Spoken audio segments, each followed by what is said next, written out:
Welcome to Relaxing History. Leave all the noise and the rush of the day outside the door. Now, take a deep breath. Relax your shoulders and let your mind float through the dusty but fascinating pages of history. Tonight, we embark on a peaceful journey among the shadows of the past. If you are ready, let's unlock time. Chapter 1 of 3, The Ocean of White Mist. Tonight, we are traveling to the Far East, to the ancient lands of China. The year is roughly 500 BC. It is the spring and autumn period, a time of chaos, a time of war between rival kings. But we are far away from the battlefields. We are far away from the shouting of generals and the clashing of bronze swords. We are standing at the foot of Mount Ni in the state of Lu. It is late afternoon, but there is no sun to be seen. The world is wrapped in a thick, heavy blanket of white mist. It is not a scary fog. It is a soft, gentle cloud that has descended from the heavens to hug the earth. It hides the sharp edges of the world. It turns the mountains into soft shadows. It turns the trees into ghosts. Walking up the narrow mountain path is an old man. He is tall, very tall, with a long, flowing gray beard. He walks slowly, with great dignity. This is Confucius, Master Kong, Confucius. He is the teacher of 10,000 generations. But tonight, he is just a man walking home. He wears a simple robe, a hanfu, made of rough, unbleached hemp. It is the color of dried wheat. The fabric is coarse but warm. It protects him from the damp chill of the mountain air. He wears a simple cloth cap on his head. His hands are tucked into his wide sleeves, keeping them warm against his chest. He stops for a moment to catch his breath. The air here is incredibly fresh. He takes a deep breath in, out. The air is cold, moist, clean. It tastes of wet stone. It tastes of pine needles. And it tastes of the river flowing somewhere far below in the valley. He looks around him. He is standing in the middle of a vast bamboo forest. The bamboo here grows tall and straight, rising 50 feet into the white mist. They are like green pillars holding up the sky. The mist swirls around the stalks, erasing the tops of the trees. It looks like an ink wash painting, just black ink and white paper, simple, balanced. Confucius listens to the forest. Bamboo makes a very specific sound. It is not like the rustling of oak or pine, because the bamboo is hollow. It is an instrument. When the wind blows, the stalks gently bump into each other. Tok, clack, tok, clack. It is a hollow wooden sound, deep and resonant. It sounds like a wind chime made of nature. It is a rhythm without a tempo, random yet perfect. He starts walking again. The path is covered in moss, deep, velvet green moss. His cloth shoes make no sound on the soft ground. Soft step is less than hash 0. 5 hash is greater than soft step. He respects the earth. He does not stomp. He walks in harmony with the ground. He sees a spider web stretched between 2 bamboo stalks. It is covered in tiny droplets of water from the mist. They look like a necklace of diamonds. Confucius smiles. Everything has its place, he thinks. The spider, the drop of water, the mountain, and the man. This is the Tao, the way to flow with nature, not against it. The mist is getting thicker as the evening approaches. The world is shrinking. He can only see 5 steps in front of him. The rest of the world has disappeared into the white void. This isolation brings him peace. In the city, there are too many distractions, too many rituals, too many questions.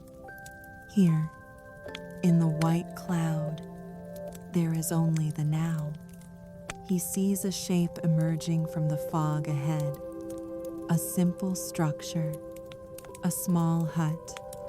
It is made of the same materials as the forest: bamboo walls, a roof thatched with dried grass. It sits quietly on a flat rock, overlooking the invisible valley. This is his sanctuary, his retreat. There are no guards here, no golden gates, no servants, just a wooden door and a small porch. Confucius walks up the stone steps. He reaches the door. He slides it open. Slide. Rumble.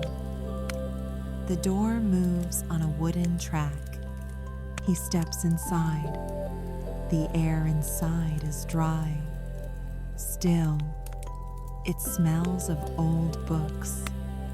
Not paper books, but bamboo books.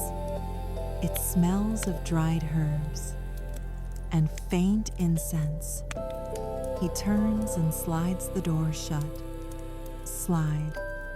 Thud. He has shut out the dampness. He has shut out the world. He is alone in his bamboo box, floating in the ocean of mist.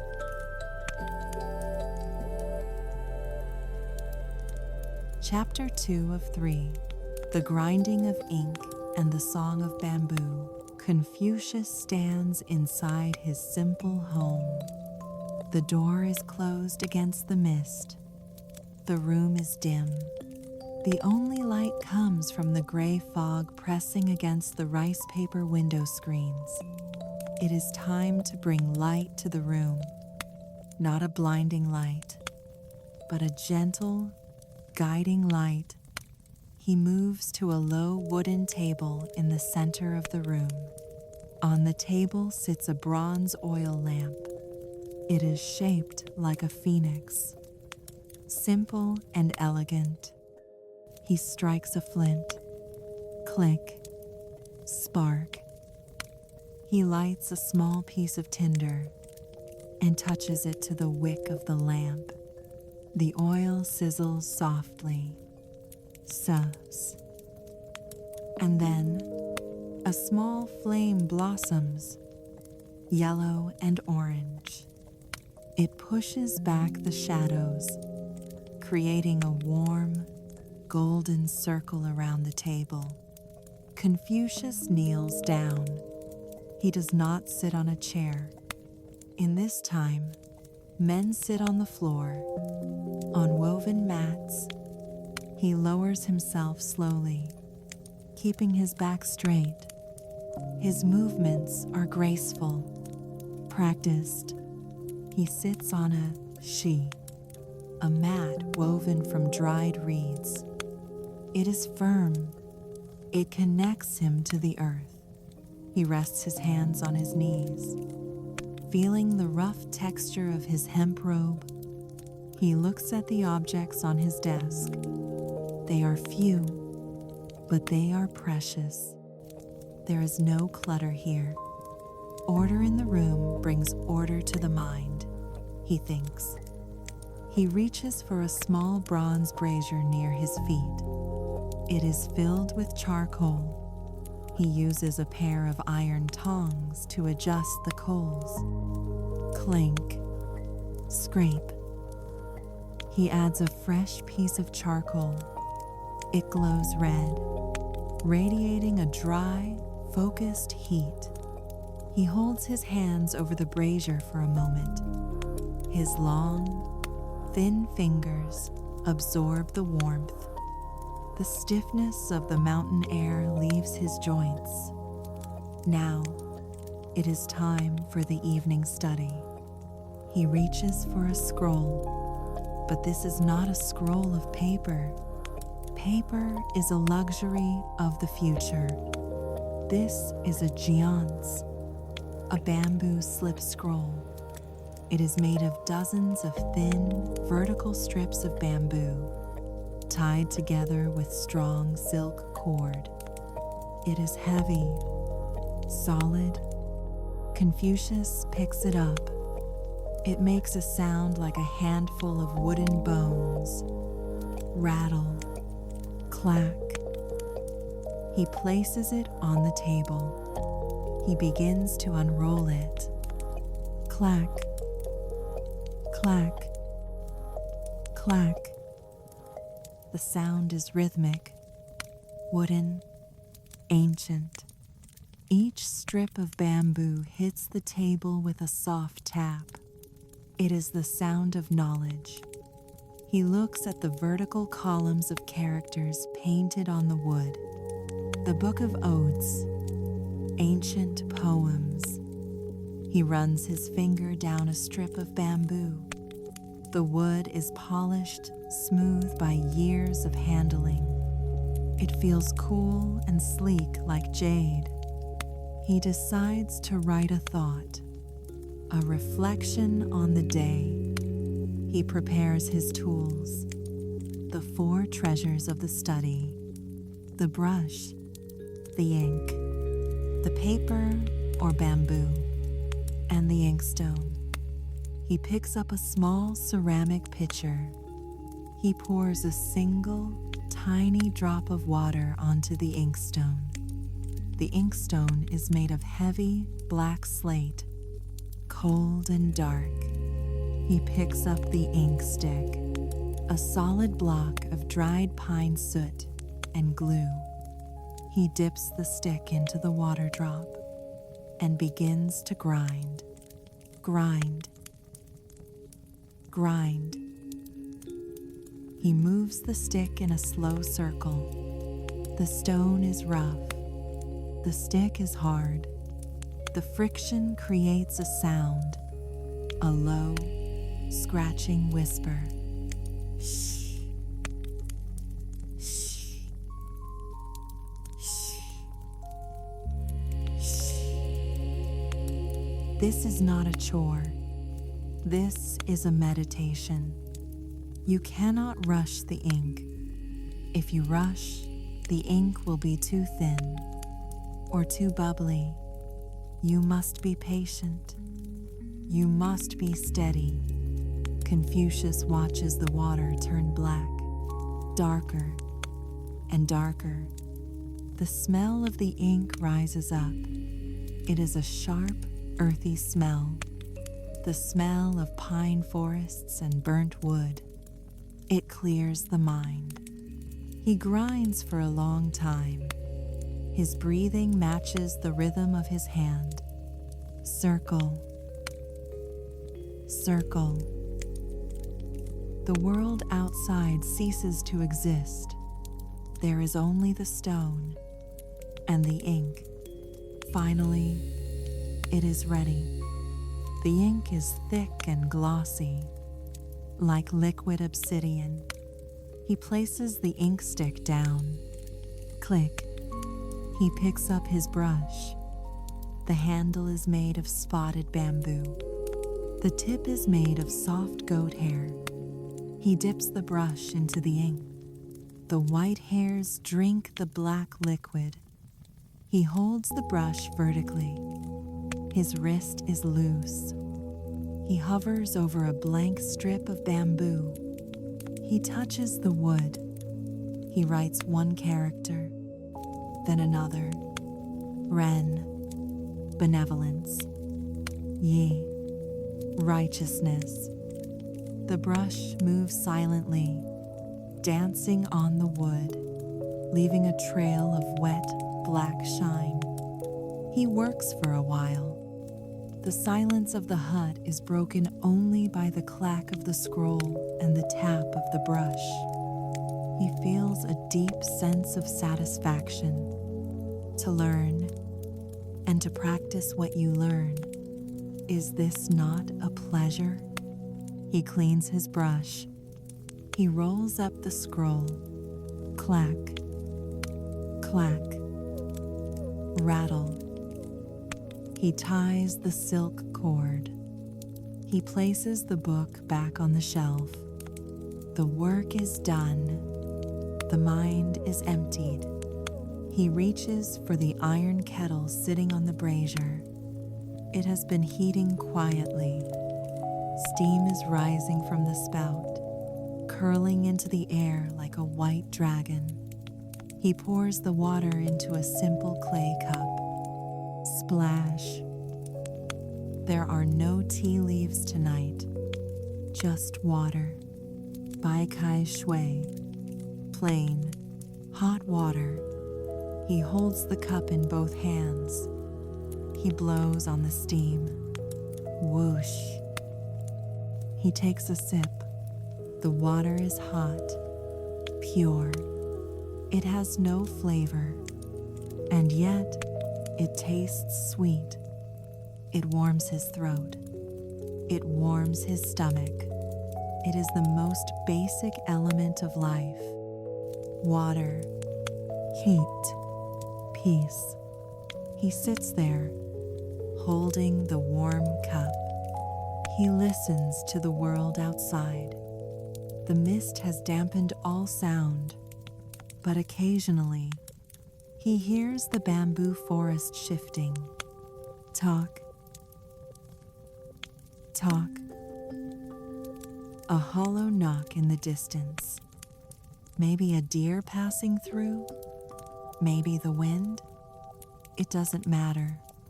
He feels the stillness of the mountain entering his chest. Be still, he tells himself. Like the mountain. Be fluid, he tells himself.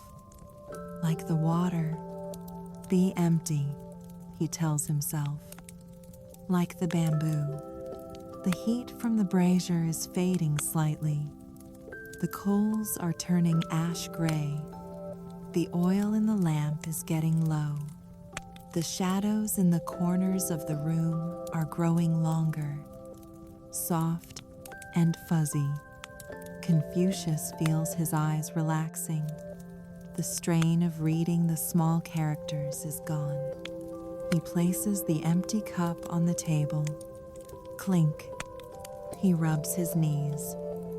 He is ready to leave the world of thoughts and enter the world of dreams. The hut is quiet. The scroll is closed. The ink is drying. The sage is resting.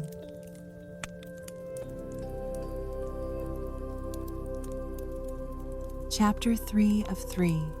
The Wooden Pillow and the Empty Vessel. Confucius rises slowly from the low table. Rustle. His robe brushes against the woven mats. The study session is finished. The rituals of the day are complete. Now begins the ritual of rest. He stands tall in the center of the small room. The bronze lamp is still burning. a tiny island of fire in the sea of shadows. He leans over it. He does not blow it out. That would be violent. He takes a small ceramic cap and gently covers the flame. Cover, darkness. The light vanishes instantly. For a moment, the room is pitch black, but then the gray light of the night returns. The mist outside is glowing faintly with the light of the invisible moon. It fills the room with a soft, silver blue haze. It is a cool light, quiet, ghostly. Confucius walks to the corner of the room, to the sleeping area. There is no raised bed frame here. In this time, men sleep close to the earth. He kneels down on the sleeping mat. It is woven from fine rushes, smooth and cool to the touch. It is firm. It offers no false softness. It supports the body honestly. He begins to loosen his robe. He unties the sash at his waist. Swish. He removes the outer layer of heavy hemp, folding it neatly, placing it on a wooden chest nearby. Even in the dark, his movements are precise, orderly. He is left in his white underrobe, loose and light. The air in the hut is chilly now that the brazier is dying, but it is a clean chill. It wakes up the skin. He prepares the bed. He reaches for the quilt. It is thick, stuffed with raw cotton batting, covered in indigo-dyed cloth. It is heavy, but breathable. He fluffs it once. Flap, settle, creating a cave of warmth waiting for him. And then he reaches for the pillow. It is not a pillow of feathers.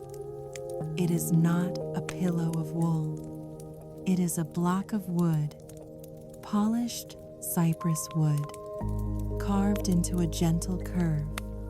To modern eyes, it looks hard, but to Confucius, it is essential. It supports the neck. It keeps the spine straight. It keeps the head cool. He runs his hand over the wood. It is smooth like glass. It smells faintly of cedar oil. He sits on the mat. He swings his legs out. He lies back, slowly, slowly. His back meets the floor. The firm mat presses against his shoulder blades. He feels his spine decompressing. All the hours of sitting, all the hours of bowing, they are undone by gravity. The earth pushes up against him, straightening him out. He lifts his head and places his neck into the curve of the wooden pillow. It fits perfectly. The wood is cool against the base of his skull. It draws the heat out of his head. It quiets the thoughts. He pulls the heavy indigo quilt up to his chin. The cotton settles over him. It warms up quickly with his body heat. He is a warm seed planted in the cool earth. He lies perfectly still. On his back, his hands resting on his stomach, fingers interlaced loosely. He stares up at the ceiling. He cannot see the roof beams in the dark. He can only see the swirling grayness of the mist pressing against the paper windows. The silence of the mountain is profound, but it is not empty. He listens to the bamboo forest outside. The mist has made the stalks heavy with water. They sway in the slow currents of the air. Tok. A single hollow sound echoes from the valley. Confucius waits. Clack. Another one answers. It is a conversation between the trees. Slow, deliberate talk. Talk. It is a rhythm slower than a heartbeat, slower than a breath. It is the rhythm of the earth sleeping. Confucius focuses on the bamboo. He thinks about the nature of the plant. It is tall. It is straight. It is strong. But inside, it is empty. It is hollow. Because it is hollow, the wind can pass around it. Because it is hollow, it can bend without breaking. Tonight, he thinks, I must be like the bamboo. He imagines his mind becoming hollow. He empties out the worries about the king. He empties out the worries about his students. He empties out the philosophy, the rituals, the rules. He pours them all out into the mist, leaving his mind empty, silent, spacious. The fog seems to be entering the room now. The boundaries of the hut are dissolving. He feels like he is floating in a cloud. The wooden pillow anchors him, but his body feels weightless. The smell of the wet earth comes stronger now. Damp moss, cold stone. It is a smell that makes the eyelids heavy. He takes a deep breath. In, out. The air is cool in his nose, but warm in his lungs. His breathing slows down to match the bamboo. Breath in. Talk. Breath out. Clack. The grayness of the room turns to blackness, but it is a warm, velvet blackness. He feels a deep vibration in the floor. The mountain is holding him. The wisdom of the ages is resting. He is no longer Master Kong. He is just a man, lying on a mat, wrapped in a quilt, lost in the mist, empty, quiet, still, drifting, like a leaf in the fog, into the void, into the peace. Sleep.